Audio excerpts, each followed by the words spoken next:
आप सब लोगों को एक बात बतानी है। हम लोग कल शेर का रिश्ता लेने के लिए जा रहे हैं। उसको लड़की पसंद आ गई है। हाय। क्या लड़की पसंद कर दी? बात पक्की कर दी आप लोगों ने? मुझे अभी पता चल रहा है। भाई अभी तो ये मैसेज आया है सैयद साहब का। तुम तो बड़ी मीसनी निकली थे मीना। नहीं अम्मी, मैंने मामा को भी बताया थोड़ी देर पहले। रहने दो, जैसे माँ वैसी बेटा।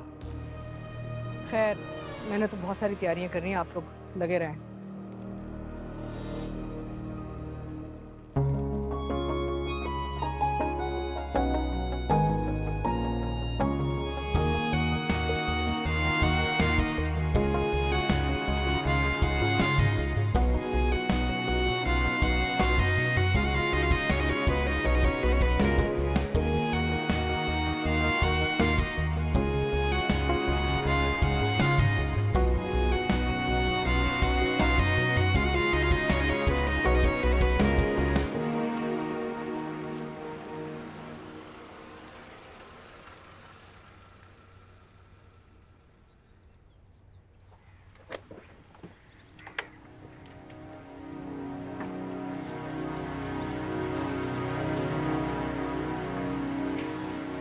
डरने की जरूरत नहीं, जो होना था वो हो चुका है। चलो अब चलते हैं। आओ जी आओ, बिस्मिल्लाह। पहली टोली तो आ गई, अब दूसरी टोली रास्ते में है। अस्सलाम वालेकुम काका साहब। अस्सलाम वालेकुम पप्पू। हम्म,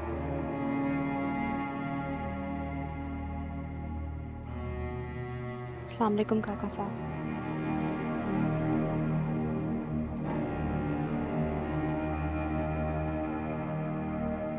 अस्सलाम वालेकुम पापा।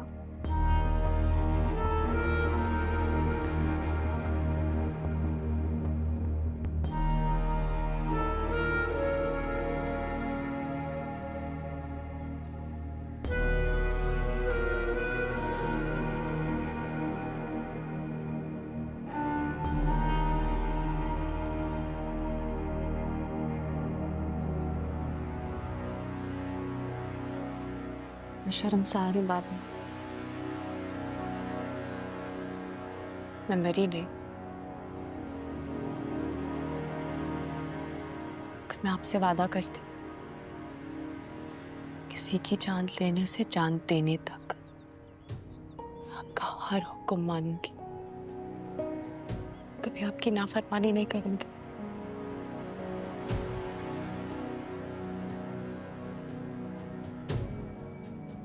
साइका, इसे बता दो कि अब ये मेरी औलाद की गिनती में नहीं आती।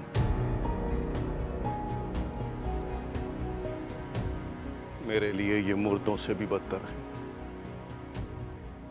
जब तक जिंदा हूं, मुझे इससे बात नहीं करनी। पापा रहने देना। बेटियां मेरा मान नहीं रही, कोई कुछ नहीं बोलेगा।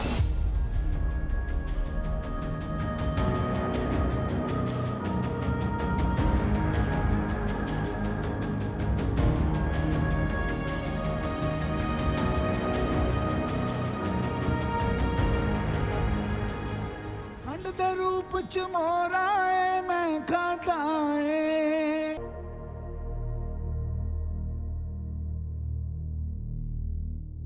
समीर को मिलवाने लाया था आपसे काका साहब। समीर पुत्र तो मुंह ही फेरे बैठा है, पता नहीं हमसे मिलता भी है कि नहीं है। घूर तो ऐसे रहा है जैसे मैंने कोई गुनाह किया हो। पुत्र, गुनाह मैंने नहीं किया, गुनाह की सजा दे रही थी। अब इसकी माँ जानबूझ के बीच में आ गई तो इसमें मेरा क्या कसूर? सालों से इस घर की बुनियादें खोद रही थी, कलेजे ठंड पै गई, बाप को जुदा कर दिया ना बेटे से। मैं जुदा नहीं हो रहा काका साहब से। मैं अपने घर को बचाना चाहता हूँ, इन दोनों को बचाना चाहता हूँ। तुम्हें तो हमेशा से शौक था दुश्मनों को घर में लाने का। कर लो पूरा अपना शौक। याद रखना, जो लड़की अपने माँ बाप से वफा ना कर सकी वो तुमसे क्या वफा करेगी? अलग कर देगी तुम्हें हमसे और वहां ले जाके मारेगी जहां से तुम्हारी आवाज भी नहीं आनी हम तक।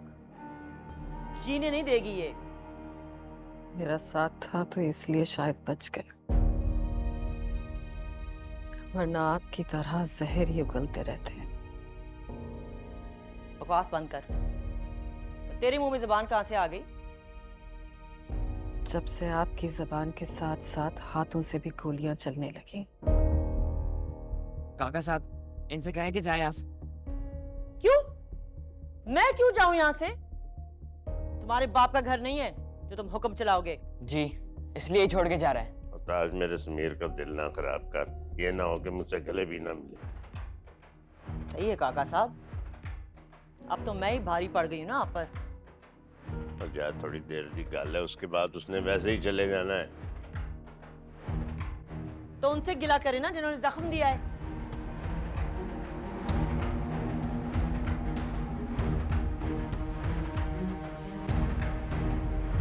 मेरे पुत्र तो अपने काका साहब से गले नहीं मिलाएगा हैं? खंड दे रूप च मोरा है मैं खाता है, प्यार सरासर तो खाए मैं खाता है, सारी उम्र बसाना खावी सके आदा। पर अभी तो मैं पढ़ रही हूँ ना, और ऐसी क्या आफत आ गई है कि सबको मेरी शादी की पड़ गई है। आफत आई नहीं है, तारी हो गई। न जान निकल रही है, ना जिंदगी मिल रही है। अजीब बीच में लटक कर रह गए। मामा, ये घर नहीं दोज़ख है, जहाँ खुलते ही एक औरत की फिटकार सुनते और सहते हैं। पापा तो अच्छे से जानते हैं ना कि मुझे मुल्क से बाहर शादी नहीं करनी। ये बात अब एक ख्वाब है, भूल जाओ इसको। फजर की एक गलती ने पसंद नापसंद का हक छीन लिया तुमसे। बाबा ने सिर्फ जिद लगाई थी और कोई बात नहीं है मामा। बेटियां जब बाप का मान तोड़ देती है ना, तो बाप भी बेटियों का भरम रखना छोड़ देते हैं। पीछे बस फिर जिद बाकी रह जाती है, और तुम्हारे बाप ने जिद को खिला पिला के बड़ा कर लिया। मम्मा, ये सब कुछ मेरा कसूर है, मेरी गलती है ना, तो सजा मुझे मिलनी चाहिए।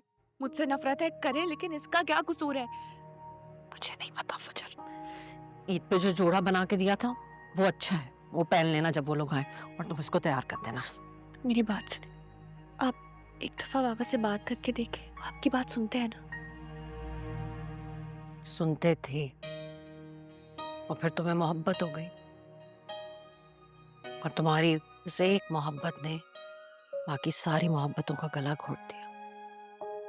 पहले ये घर था तो हमारी सुनी जाती थी, अब कैद खाना है जहाँ तुम्हारे बाबा सयाद और हम सैद हैं। और फिर ये तो सयाद पे है ना कि वो कितना खाना, कितना पानी, कितनी हवा दे। जहां तक बात रही मोहब्बत की, वो तो कैद के मैनिफेस्टो में ही नहीं है ना। ये सब कुछ मेरी वजह से ही हो रहा है। ना मैं घर से जाती, ना ये सब कुछ होता।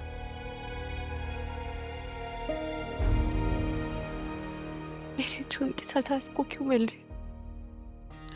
आप एक दफा तो बात करके देखे ना, बाबा आपकी बात मानेंगे, हो सकता उनका दिल नर्म हो जाए। दिल होता तो नरम होता ना। फजर, तुमने अपने बाबा को पत्थर के बुत में बदल दिया, जिससे अब तीनों सिर्फ सर टकरा सकते हैं।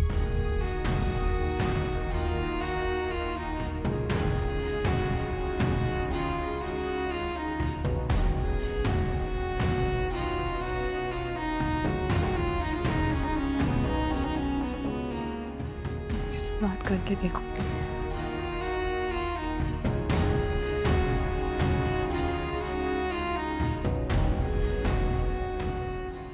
मेरा बेटा उन मर्दों में से नहीं जो बार बार नई लड़कियों की ख्वाहिश करे।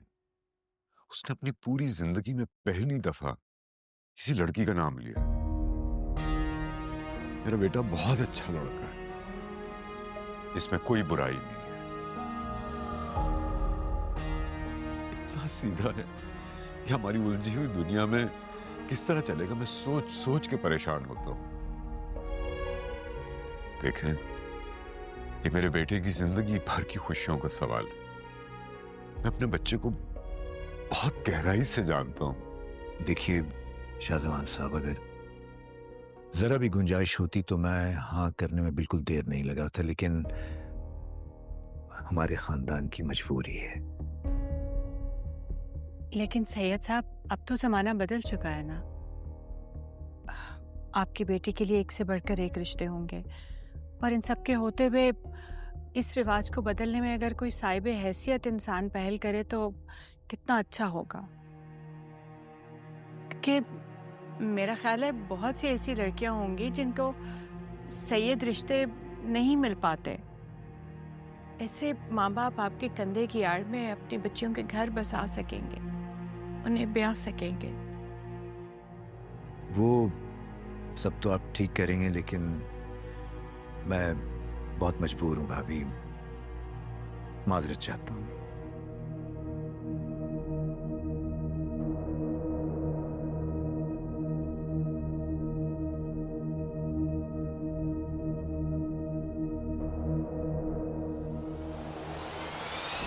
सैयद साहब, ये क्या कर रहे हैं आप? सैयद साहब, जब इंसान का दिल टूट जाए ना तो जिंदगी में सिर्फ किरदार निभाता है, जी नहीं पाता।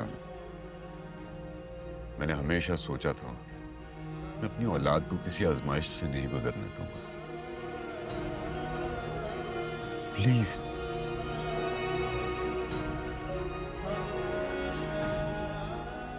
आप समझे, आपका एक मुरीद अपनी औलाद की खुशियों की भीख आपके पास मांगने आया है। अब आप मुझे बहुत शर्मिंदा कर रहे हैं। देखिए, अगर आप उठ के ऊपर वहां ना बैठे तो मैं भी आपके साथ यहाँ फर्श नशीन हो जाऊंगा। प्लीज उठिए। बाबा आप उठे यहाँ से। मैंने ऐसा कभी नहीं चाहता। मैं वादा करता हूं, अगर यहां से मायूस भी गए ना, मैं खुश रहूंगा जिंदगी में।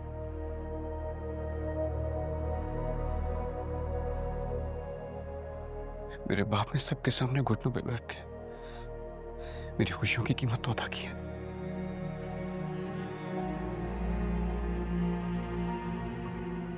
नहीं पापा, बस आप चलें, मैं ठीक हूं। चल पापा।